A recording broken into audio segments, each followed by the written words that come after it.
So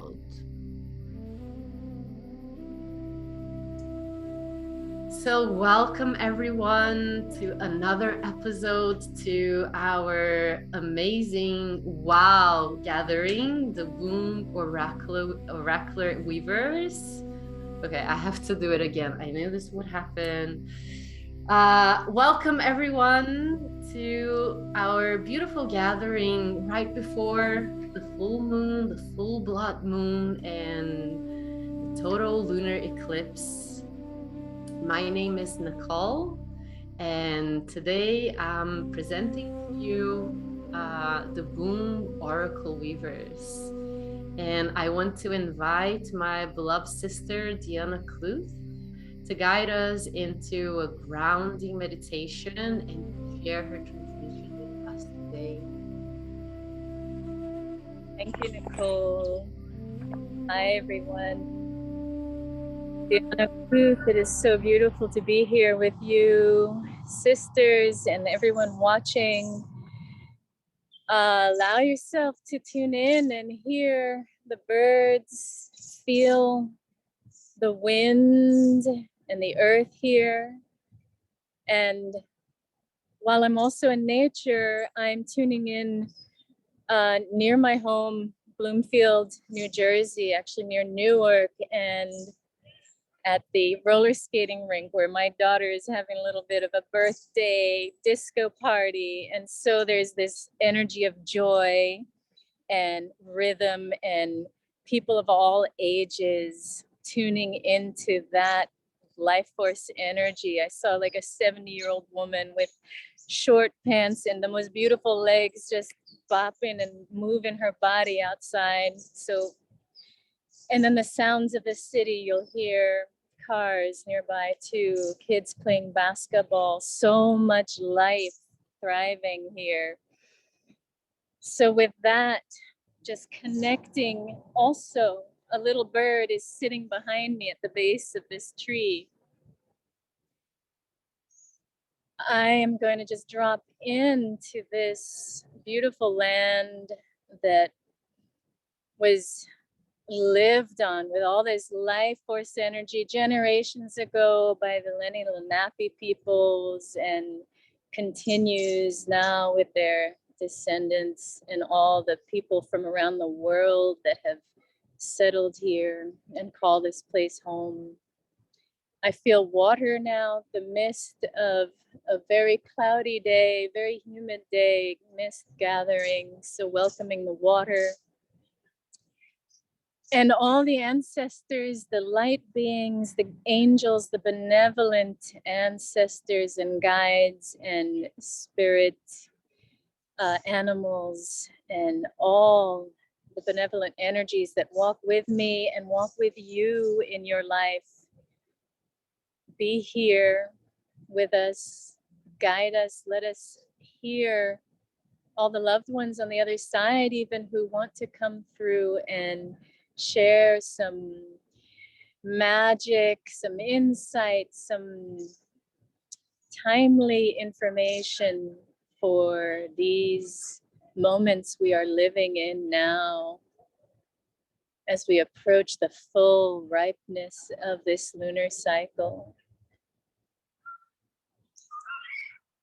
Yes, life affirms, the universe affirms the abundance and exhilaration of life.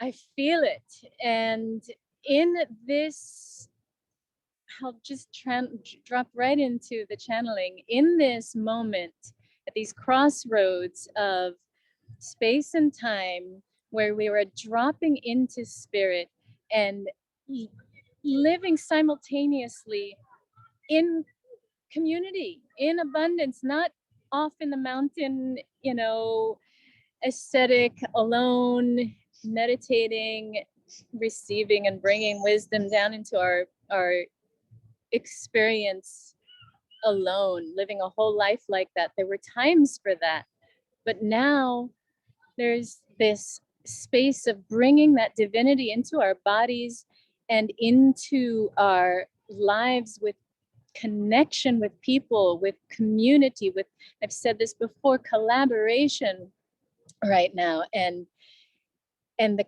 crossroads of that, right? Coming back to something that our ancestors have done for millennia is this sharing of our medicine along the crossroads, along the spaces that we journey to exchange information, exchange treasures, and sow seeds, cross-pollinate. And what strength and richness and rainbow wonderful, you know, tapestry we weave together that way. And then our children are carried by the inspiration and dreams of faraway places and cultures not our own that enrich and yeah, bring so much magic to our lives, our interwoven lives.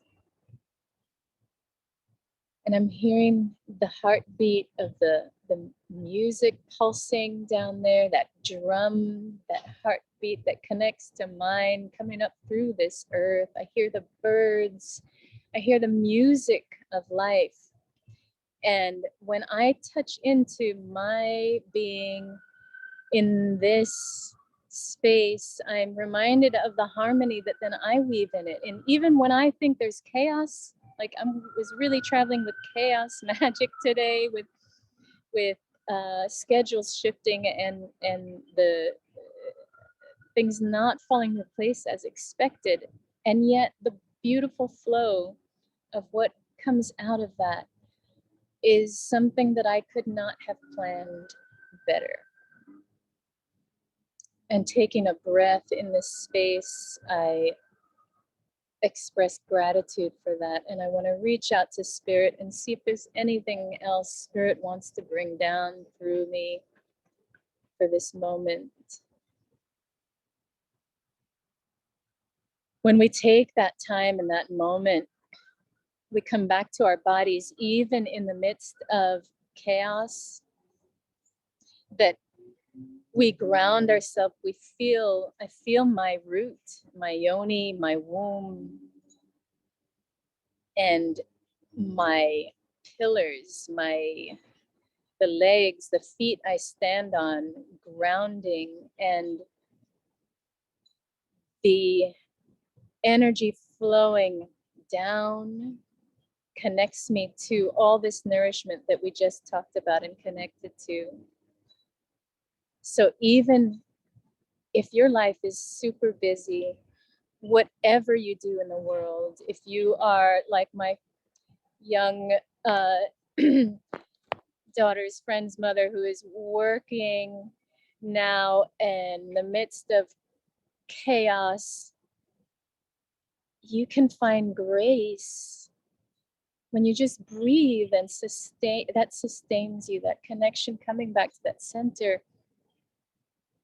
Just trust that you got this, that you can do this, whatever it is, and that you're not alone. You're connected to all this life, and let that life fill and buoy you up and carry you on the sea of transformation, even if it's chaos, or when you get that moment where the wild sea calms and it quiets and you feel a soft breeze. Enjoy those spaces, and you can enjoy them by taking that moment to drop in and breathe. Drop in and feel your body, your root. What does that feel like to you now? So with that, I close and thank you. Thank all the spirits that came through, all of nature, all of joy.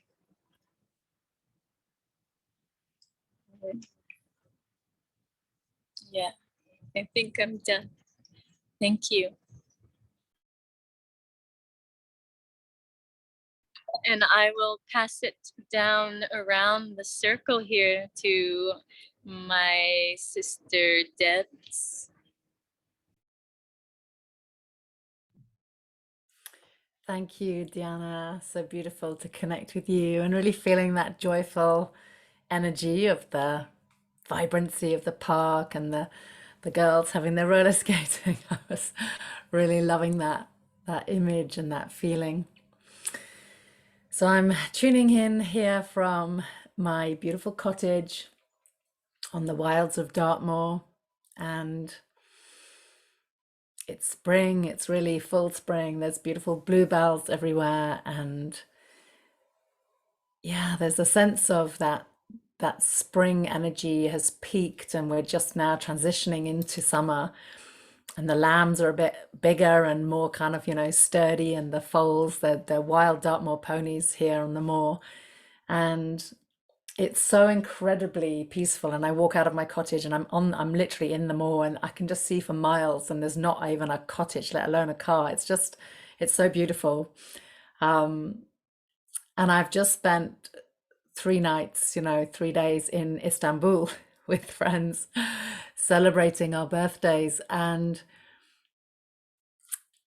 it felt like, it's always amazing to sort of, spiritualize your day, isn't it? To really to find meaning in those small things and in the big things and in the journey. And so part of the trip was to the Topkapi, maybe pronouncing that wrong, palace. Anyway, and at one point it looked like we weren't maybe gonna, we were there and we were queuing and there was a big queue. And then anyway, at one point we were maybe not gonna go in. And then I felt that, like, that soul calling, like a piece, like a pilgrimage piece to reclaim a part of myself. And it turned out that we did go in, but at that point I had surrendered. It was like, well, maybe not, maybe I won't get to go in. And our destination was the harem. So, walking around this incredible these palace rooms, the harem quarters, and sort of holding the polarities of the the feminine energy of the space, and the beautiful, I don't know, vibe, and paintings, and not paintings, the way that the pillars were painted, and the doors, and the ornate opulence. But it wasn't showy like, some of the rooms that were more where the Sultan were very showy and ornate and kind of lavish and like a big peacock. Whereas these rooms were, there was a sense of tranquility. There was a sense of you were held by the mother, and, all the ablutions and the preparing, and yet all the dormitories and things. And yet there were these images everywhere of kind of mesh, grates, whether they were on the windows or very ornate gold, screens that were, you could see through them, but you were locked in. And realizing that these women were there, and they would have made, the best of this, but understanding that essentially they were sold by their parents as slaves. So the Sultan would not have been using, Muslim girls for his, harem, but so these were taken from a specific place in Africa and looked after by the eunuchs. And just understanding that, yes, there was honor in their role there, and their training, and their sort of their place in this dynamic, I guess, with the Sultan and his wives and concubines, and the layering of that. And yet really understanding the sort of that they were under lock and key, and the oppression of women, and how we as women, we do flow. We are that river, and we can meet that boulder, and we find a way to flow around it. But I feel like this full moon in Scorpio, it's like the Scorpio is like the densest, darkest, access point of the zodiac, and then the full moon is actually shining a light on this. And almost like with the lunar eclipse, you've got that the full eclipse, so the moon is being kind of, blotted out briefly. And it's almost like an opportunity, I feel, for a reset, and maybe for shining a light on those parts of our lives where there is and has been threads of oppression of the feminine. Maybe there's a piece for you in that, you know, Sultan Palace harem scenario, or maybe it's just a gaslighting that you are unhooking yourself from that patriarchal conditioning, that we are freeing ourselves from, that we are blooming and flowering a new seed onto the planet, into, you know, into our lives here.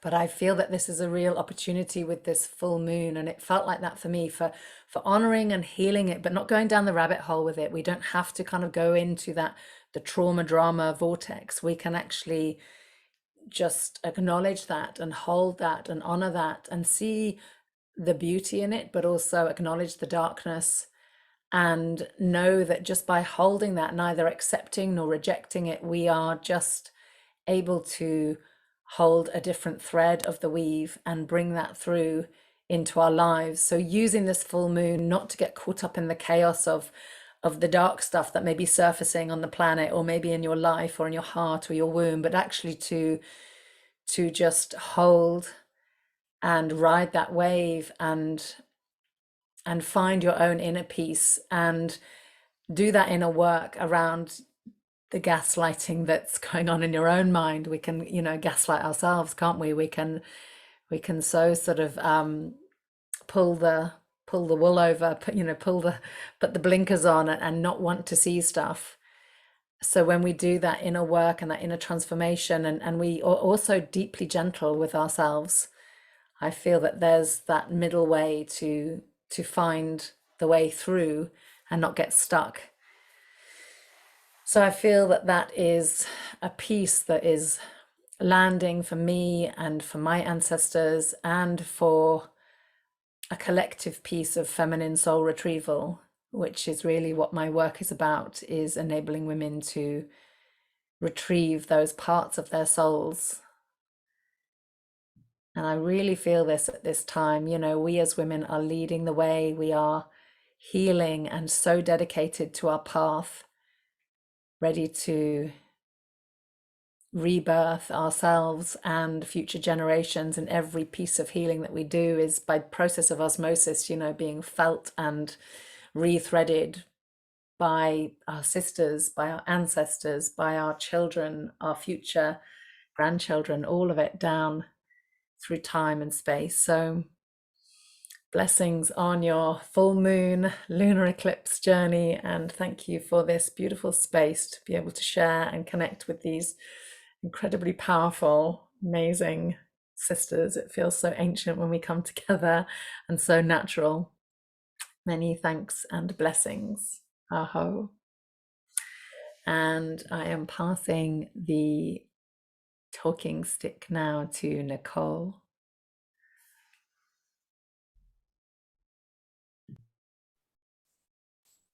Wow. Thank you, Debs. Thank you, Diana. Just before we began, I was sharing how grateful, you know, I had the moment we were waiting for you, Debs, and I had a moment where I was looking at this two sacred sisters and their beautiful faces, their radiance, and I just had a moment that I felt so grateful, you know, like to be able to connect in such a way. And in fact, I haven't met any of you in person, and you know, the level of trust, and you know, Diana and I weaving together is like, you know, the level of trust. So this is something I want to bring up, like trust, you know, trusting this process of dissolution and unraveling, unveiling of the shadows that it's within our lineages, and it's within the collective. And it's so important right now to be able to look and see those shadows and know that within those shadows there are light.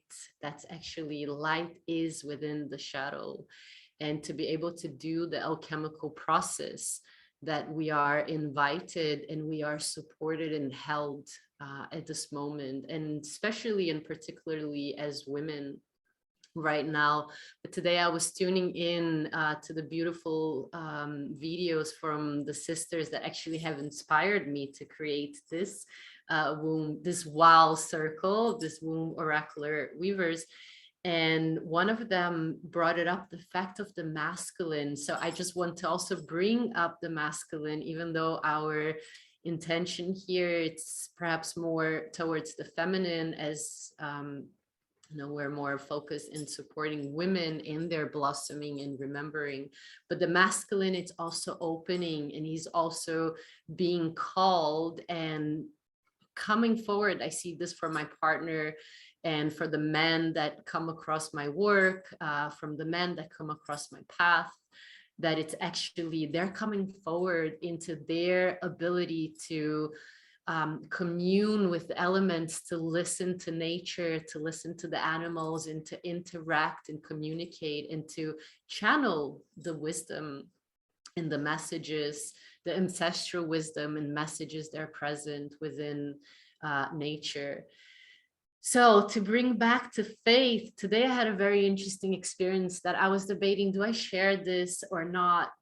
So I'm back to Egypt, and this is quite interesting as I haven't been here in 2 months. So I'm back to Sinai, my beloved Sinai, which is the land of the moon.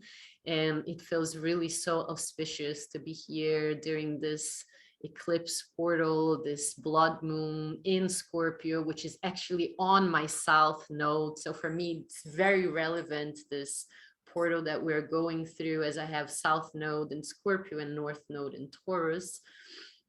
And here is the land of paradoxes. So if you want to journey into shadow and light, this is the perfect place, and it's quite easy to go into the shadows and to be angry with things that you might come across.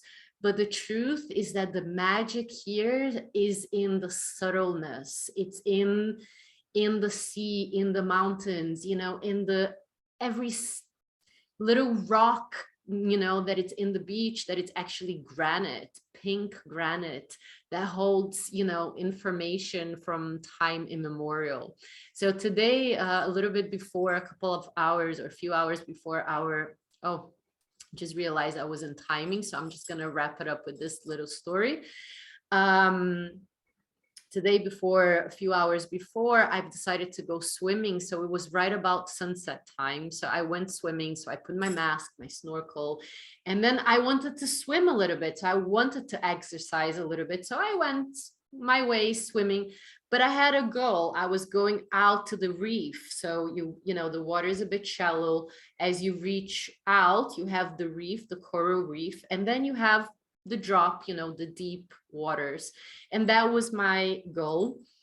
But in the swimming, instead of going straight, I went to the left, to the left path, which has led me to a beautiful place, not far out where I wanted to go, but to a beautiful situation where I've met a beautiful eel, like a moray eel. I think that I'm moray eel. Yes, I might be pronouncing wrong, but an eel, which is kind of a snake of the sea. And I've never saw one this type, but she was so beautiful. She had dots. I'm still researching to find out what type it is, but she had dots like a leopard or a jaguar or something like that. And she was right about to enter into the corals and hide. So I kind of caught her right when she was, she showed herself to me. I couldn't see her face, but I saw her body, and then she stayed there hidden. And at that moment, I knew that was a reason why I didn't go straight. That was a reason why, without knowing, my body guided me to the left, so I could have this meeting. And right before I left Sinai, I had a meeting with a with an eel as well, me and my partner. And actually that was a very magical meeting because she was right at the shore, literally waiting for us, and she looked at us. And when I went to look at the symbolism of the eel, I was really shocked. And so I feel to bring this energy into the container. There's more to share, but I feel to bring this energy to the container because one of the medicines that the eel holds is like of shape shifting. And we women have that ability to shape shift and to be in different roles, you know, to be the mother, to be the priestess, to be the medicine woman, to be the wife, to be the business woman. And, you know, and this is also part of that feral feminine that it's coming up for me very much, you know, that we need to resurrect within us, and it is resurrecting within the earth. And we are supported by the ancestors, we are supported by the women before us, we're supported by the animals, we're supported by the elemental beings, the dragons of creation, we're supported by the benevolent beings, the gods and goddesses that are actually holding and weaving this magic with us. So with that, I'm gonna conclude my sharing and my transmission, and with the blessings of the water, and pass the stick to my beloved sister, Karina. Thank you.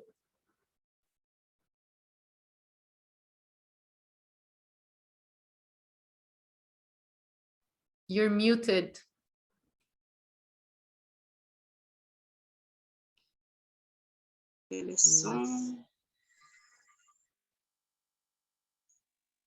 So thank you, Nicole, for this welcoming and blessings with the spirit of water. It's been raining the whole day, lots of rain today. So yes, the spirit of water is here with us. And I'm feeling to weave in the medicine of seeds, life cycles, and the flowering. She showed us some nice bluebells before, which was flowering everywhere around her cottage. So what I'm feeling coming through is trusting the life cycles of the seeds. And as you are guided naturally to not go straight, but turn left, and so you could meet the seal. When we are honoring that intuition, we can help the seed to unfold in its natural rhythm, which is already encoded within. So as we've just passed through the Beltane portal. So shifting from the maiden energy, we are moving to the mother energy. So the seeds which were once held is starting to crack and blossom and flower everywhere. And what's coming through for me is for each one of us to can tune in with keen awareness. What is flowering for us? What is flowering? If we consider ourselves as a seed, what's flowering? Where are you flowering? In yourself, in your life, in your relationships with others, in your projects. What's flowering? Are we keen enough then with this mother energy to can hold these seeds with loving, nurturing love to support them also in this journey of transition? Yeah, so that when summer arrives, the love has nourished them into being, and us, the woman, mother, lover, queen energy has sprouted within us as well. And we can feel that deep rootedness, and the flowering of our beings. So adding to that,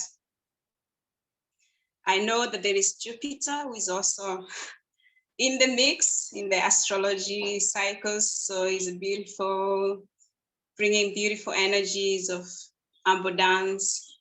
We can open up to that to guide us, to nurture us. in our journey of flowering.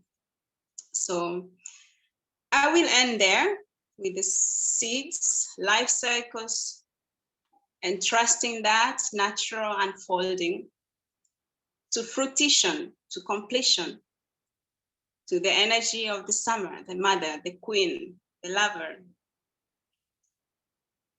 Thank you. So I will bring it back to Diana, who started the circle, to maybe close it up. Thank you. Beautiful women, oracles, for all this medicine. As you all were speaking, even more life was happening here. Children were running and playing right behind me, and the vibrancy, you know, in spaces like urban spaces like this, where we live so close, it's even more important to connect with our bodies, with the energy of nature, with spirit, so that we can come back and connect with each other with that unconditional love, with that deep, deep knowing and connection to that flowering that brings the fruit. Thank you so much. Thank you all for tuning in. All of you who will be watching this, and just let's all take a moment to drop into that space within, allowing the world around you. You know, if you're at home with the kids or cooking dinner while you're watching, or tuning in late at night after a day at work, or in the fullness of this weekend and the full moon, and just with everything around you, still stay in your center. Drop into that earth and bless the world. Bless anyone who's having a hard time, and stay in that center so that we can be that tuning fork, that resonance that others can align to, that we can bring people to that centered space in connection with the earth, in harmony with life, and with the fruiting, with the flowering energy that the pulse of life brings us, that is in its capacity in every cell of our being. Thank you, Spirit. Thank you, Weavers. Thank you, Divine Mother. Thank you, Earth and Water and all the elements, for being with us today. Thank you to the little bird sitting behind me. Bless, bless, bless, bless this life. Bless this earth. And bless our dance upon it. Thank you. Thank you. Thank you. Much love to you all. Bye.